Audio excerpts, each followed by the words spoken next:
Hello friends, YouTube channel BK science में आप सभी लोगों का स्वागत है। दोस्तों, हम आज पढ़ेंगे प्लांट उत्तक, जिसका हम लोग एक पार्ट पढ़ चुके हैं। प्लांट उत्तक दो प्रकार का होता है, एक विभाज्योतिकी होता है, एक स्थायी उत्तक होता है, जिसमें हम लोग विभाज्योतिकी के प्रकार और उनके कार्य के बारे में पढ़ चुके हैं। जिन दोस्तों ने अगर वो वीडियो नहीं देखे, डिस्क्रिप्शन में लिखे देख लिया। दोस्तों, हम पढ़ेंगे स्थायी उत्तक के बारे में। स्थायी उत्तक क्या होता है? दोस्तों, इस प्रकार के जितने भी उत्तक होते हैं, इनकी जो कोशिका होती है ना, उसमें विभाजन नहीं होता है, विभाजन नहीं होता है दोस्तों, या ये वयस्क होती है, यानी ये पूर्ण इसमें वयस्क हो जाते हैं। मतलब कि ये आपका जो है पूर्ण विकसित हो जाती है, इसमें कोई विभाजन नहीं होता है। तो इस प्रकार की जितनी भी कोशिका होती हैं मिले हुए, उससे जो बने होते हैं, उनको उत्तक, स्थायी उत्तक बोलते हैं दोस्तों। ये स्थायी उत्तक को हम लोग दो पार्ट में बांट सकते हैं। और एक और ध्यान देना है दोस्तों कि इनकी जो कोशिका होती है, इस प्रकार के जितने भी उत्तक होते हैं, इनकी जो कोशिका होती है वो दो कंडीशन होता है, मृत होगा या फिर जीवित होगा। मृत या जीवित दोनों में से कोई एक पाया जाएगा। और इनको जो है दो पार्ट में बांटा गया है दोस्तों। एक तो होता है आपका सरल उत्तक, सरल उत्तक जिसको बोलते हैं हम लोग सिंपल टिश्यू। और एक होता है दोस्तों आपका जटिल उत्तक, जटिल उत्तक, इसको बोलते हैं हम लोग कॉम्प्लेक्स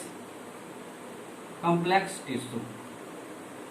दोस्तों, इसमें देख लेते हैं एक एक करके। पहले हम लोग देखते हैं सरल उत्तक क्या होता है।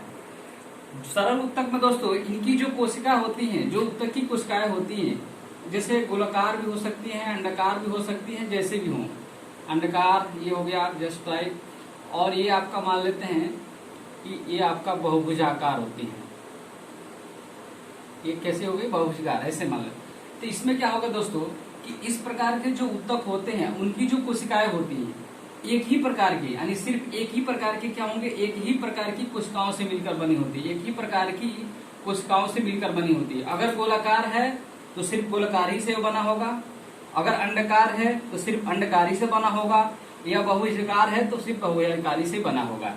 इस प्रकार की जितनी भी सरल उत्तक होती है, और ये कैसी होती है, जितनी भी होती है, ये आपकी जीवित पाई जाती है और मृत भी पाई जाती है। वो अलग कंडीशन होगा, नीचे हम लोग देखेंगे दोस्तों। तो इनके सरल उत्तकों को ही हम लोग अलग अलग संरचना के हिसाब से इनको पार्ट में बांट दिया गया। तो इनके भी आपके 3 पार्ट्स होते हैं, वो देख लेते हैं कौन कौन होते हैं दोस्तों, और फिर हम लोग तब पढ़ेंगे आगे जटिल। जो सिंपल होता है दोस्तों, जो सिंपल टिश्यू होता है, इनके 3 पार्ट होते हैं। पहला होता है आपका, इसको बोलते हैं हम लोग मृदुतक, मृदु उत्तक, मृदु उत्तक, या इसको बोलते हैं हम लोग पैरेनकाइमा, पैरेनकाइमा। दूसरा होता है दोस्तों, इसको बोलते हैं हम लोग स्थूल कोर, स्थूल कोर उत्तक, यानी इसको बोलते हैं कोलेनकाइमा। क्या होता है? ये कोलेनकाइमा होता है। और एक होता है दोस्तों जिसको हम बोलते हैं दृढ़ उत्तक होता है। ये क्या होता है? इसको हम बोलते हैं स्क्लेरेनकाइमा, स्क्लेरेनकाइमा। तो दोस्तों, सरल उत्तक के भी 3 पार्ट होते हैं, एक मृदुतक होता है, स्थूल कोर होता है और दृढ़ उत्तक होता है। अब इनकी जो अलग अलग संरचना है, इसके बारे में देखेंगे दोस्तों, और ये कैसे क्या क्या कार्य करता है और कहाँ पाया जाता है पौधों में। दोस्तों, हम सबसे पहले देखेंगे पैरेनकाइमा कहाँ पाई जाती है। जैसे ये आपका एक प्लांट हो गया, ये आपका प्लांट हो गया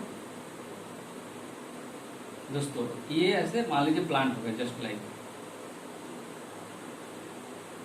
ये प्लांट हो गया, ये आपका जड़ हो गया दोस्तों, ये जड़ हो गया, ऊपर का भाग हो गया। दोस्तों, ये पैरेनकाइमा जो होती है, इस प्रकार की जितनी भी उत्तक होते हैं, ये कहाँ पाए जाते हैं? तो पौधे के, हमेशा पौधे के तना के या पत्तियों के या फिर जड़ के ऊपरी भाग को पाए जाते हैं, या फिर ये भी कह सकते हैं कि ये किसी भी पौधे के नए भाग में पाए जाते हैं। जहां भी नए भाग निकलता है, पौधे का जन्म करता है या उगता है, वहां पे ये पाए जाते हैं।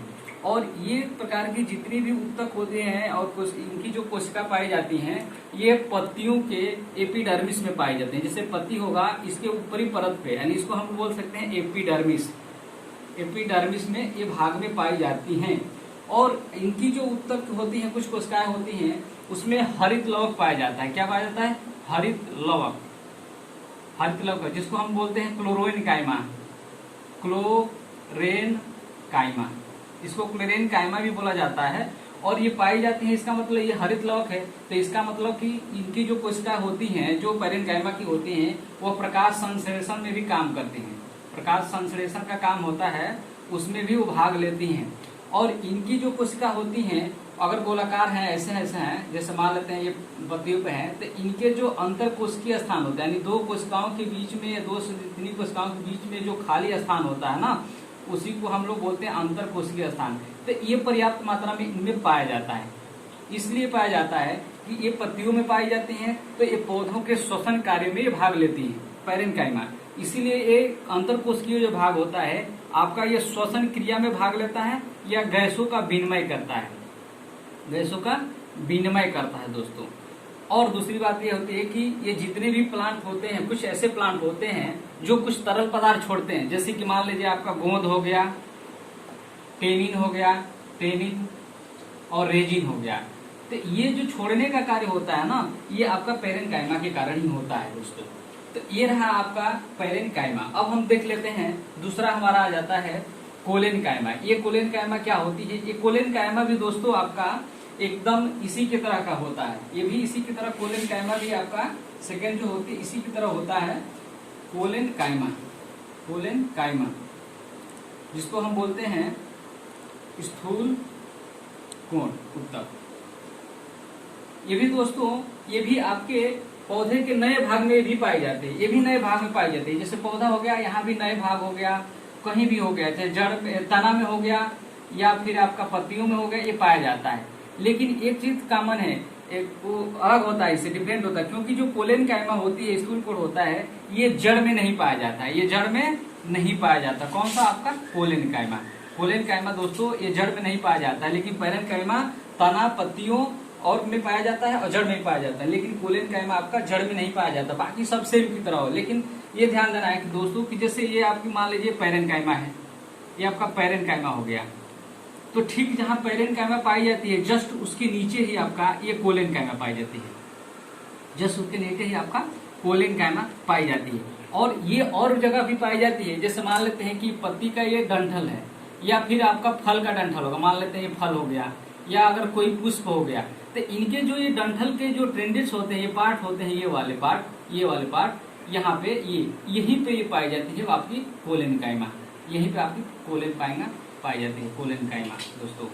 तो ये रहा कोलेनकाइमा के बारे में। अब हम लोग देख लेते हैं दोस्तों, तीसरा नंबर पर आता है आपका स्क्लेरेनकाइमा, जिसको बोलते हैं हम लोग दृढ़ उत्तक। इसको बोलते हैं स्क्लेरेनकाइमा।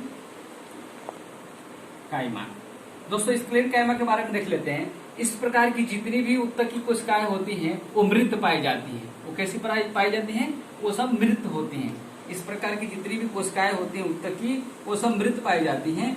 और कैसी होती है? वो संकरी पाई जाती हैं। जैसे इस प्रकार की होती हैं, इस प्रकार की जो कोशिकाएं संकरी पाई जाती हैं, इनमें जो है अंतर कोशिकीय स्थान बिल्कुल नहीं होता है। इनमें जो अंतर कोशिकीय स्थान, जैसे एक बिना है तो एकदम सटा सटा रहेगा। किसमें? ये आपके स्क्लेरेनकाइमा में एकदम सटा सटा रहेगा, जगह नहीं रहेगा। क्यों नहीं रहता? उसका कारण ये है कि ये प्रकार की जितने भी उत्तक होते हैं ना, वो एक लिग्निन नाम का तरल पदार्थ छोड़ते हैं।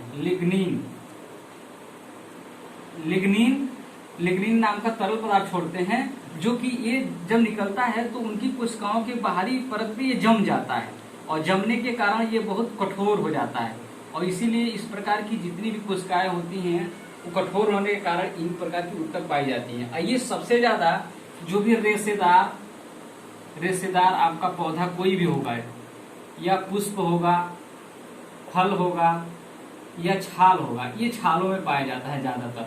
जैसे कोई भी रेशेदार छाल है या फल है, उसमें ज्यादा पर्याप्त मात्रा में ये पाई जाती है स्क्लेरेनकाइमा।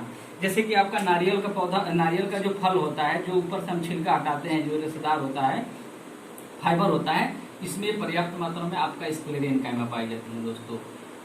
ये स्क्लेरेनकाइमा पाई जाती है। तो ये रहा दोस्तों आपके सरल उत्तक के कुछ प्रकार रहे, 3 टाइप से। अब हम लोग देखते हैं जटिल उत्तक के बारे में देखेंगे दोस्तों। जटिल उत्तक के बारे में हम पढ़ेंगे, और इसमें से ऐसे ही आता है क्वेश्चन कि कौन सा सरल स्थायी उत्तक है, कौन सा जड़ में पाया जाता है, कौन सा रेशेदार पौधों में पाया जाता है, या जो भी पौधों के जो भी बीज होते हैं बहुत कठोर होते हैं ज्यादातर, तो उसमें समझिए कि स्क्लेरेनकाइमा ही पाई जाती है। दोस्तों जो दूसरा टाइप होता है वो हमारा होता है जटिल उत्तक। जटिल उत्तक या कॉम्प्लेक्स कॉम्प्लेक्स टिश्यू। दोस्तों इससे लग रहा है कि इसमें क्या होता है, इनकी जितनी भी ऊतक की जो कोशिकाएं होती हैं, अगर गोलाकार, अंडाकार या फिर बहुभुज, इसमें से कई प्रकार की कोशिकाओं से मिलकर ये बनी होती है, इसीलिए इसे जटिल कहते हैं। हमने सरल पढ़ा था कि सिर्फ एक ही प्रकार की कोई कोशिका होगी। ये इस प्रकार की जो ऊतक होते हैं कई प्रकार की कोशिकाओं से, अगर अंडाकार और ये वाले गोलाकार मिलकर बन गया, बहुभुजकार हो गया, गोला मिल गया, ये सब मिलकर के आपस में, यानी कह सकते हैं कि दो या दो से अधिक अगर कोशिका मिलती हैं तो आपका जटिल ऊतक का निर्माण होता है। दोस्तों अब इस जटिल ऊतक को भी रचना और संरचना के हिसाब से इनको भी दो पार्ट्स में बांट दिया गया है। कौन कौन होते हैं देख लेते हैं। इसके 2 टाइप्स होते हैं। एक तो होता है दोस्तों जिसको हम बोलते हैं जाइलम। जाइलम होता है जिसको हिंदी में भी जाइलम लिखा जाता है और इंग्लिश में भी जाइलम लिखा जाता है दोस्तों, लेकिन इसका हिंदी जो अर्थ होता है वो होता है दारू। दारू बोल सकते हैं, दारू। इसको याद कर सकते हैं कि जा से जाइलम, जाइलम से आप सब कहते हैं कि जल हो सकता है, ऐसे हम लोग इसको याद करते हैं कि जल होता है। तो जल को हम जानते हैं कि किस में डालकर पीते हैं लोग, दारू में। तो इससे याद रखिए कि जाइलम को दारू कहा जाता है। एक होता है आपका फ्लोयम। फ्लोयम, इसको भी हिंदी में फ्लोयम लिखा जाता है, लेकिन इसका हिंदी जो अर्थ होता है वो होता है बास्ट होता है दोस्तों। तो ये 2 टाइप्स को होते हैं, इनके देख लेते हैं थोड़ा सा, इनके क्या क्या कार्य होते हैं और कैसे कैसे ये होता है। दोस्तों जाइलम को हम लोग जानते हैं कि जो पौधे होते हैं उनमें पाई जाता है, और ये क्या करता है, 2 चीजों का ध्यान देना कि जल को और जो भी मिनरल्स होते हैं या खनिज पदार्थ होते हैं, जो भी खनिज पदार्थ होते हैं दोस्तों, इनको ये ऑब्जर्व करते हैं और जड़ के माध्यम से इनको पौधे की हर एक तना और पत्तियों तक ये पहुंचाने का कार्य करते हैं, या फलों में, फूलों में, पुष्पों में, कहीं भी ये पहुंचाने का काम करते हैं। कौन? ये जाइलम। क्या करते हैं? ये जल को और खनिज पदार्थ को ऑब्जर्व करते हैं। तो जल मतलब जाइलम, तो इसका यही काम होता है मेन दोस्तों। इनके पार्ट पूछ लेता है कि इनमें कौन कौन जो होते हैं पार्ट होते हैं, और जाइलम ये भी करता है कि पौधे जो खड़े होते हैं, स्ट्रिंग होते हैं, इनकी यांत्रिक जो शक्ति होती है, यांत्रिक शक्ति को सहारा देता है, यांत्रिक शक्ति प्रदान करता है ये पौधों को, और जल और खनिज को विनिमय करता है, यानी हर एक पार्ट में पहुंचाता है। इनके पार्ट कौन कौन होते हैं वो देख लेते हैं। कभी कभी पूछ देता है कि ये कौन सी जो पार्ट होता है, तंतु होता है, जो चीज जो जाइलम में पाया जाता है। तो इनका पहला पार्ट होता है जाइलम का, जिसको कहते हैं वाहिनिकाएं।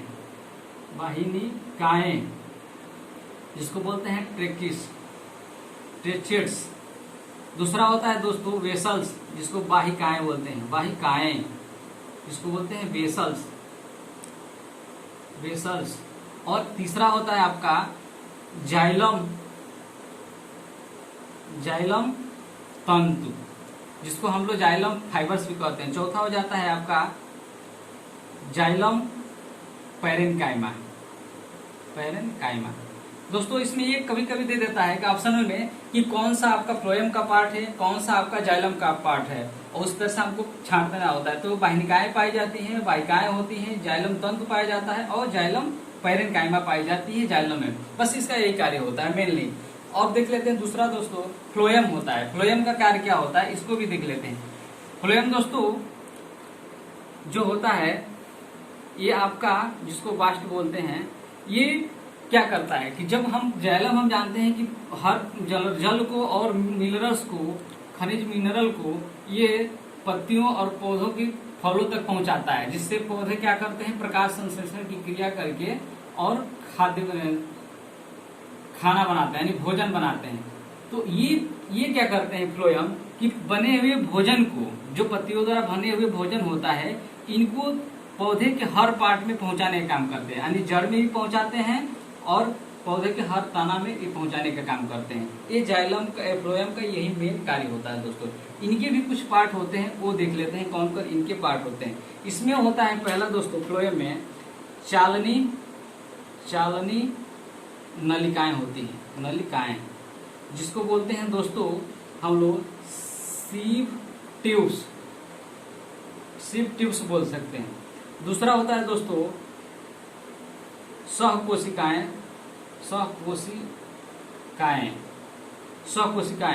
इसको हम बोलते हैं हम लोग कंपेनियन सेल होता है दोस्तों। तीसरा पार्ट इसका होता है आपका फ्लोएम तंतु होता है, और फोर्थ पार्ट हो दोस्तों फ्लोएम पैरेनकाइमा होती है, यानी पैरेनकाइमा। दोस्तों ये इनके भी 4 पार्ट होते हैं, चालनी नलिकाएं होती हैं, सहकोशिकाएं होती हैं, फ्लोएम तंतु पाया जाता है और फ्लोएम पैरेनकाइमा होती है। तो ये तो दोनों कॉमन है सब में, उसमें भी था जाइलम तंतु हो गया, जाइलम पैरेनकाइमा हो गया, ये याद करना है। तो उसमें आपका वाहिनिकाएं होती हैं, उसके बाद इसमें चालनी नलिकाएं पाई जाती हैं, उसमें आपकी वाहिकाएं होती हैं, वहां पे ये सहकोशिकाएं पाई जाती हैं। तो ये इनके पार्ट्स हैं दोस्तों। तो ये रहा हमारा प्लांट टिश्यू दोस्तों। तो बस आज के लिए इतना ही, फिर हम लोग मिलेंगे नेक्स्ट वीडियो में दोस्तों। तब तक के लिए आप बने रहे, मस्त रहे, खाए पिए व्यस्त रहे, और वीडियो को देखें, सब्सक्राइब करें, लाइक करें और शेयर करें। गुड बाय दोस्तों।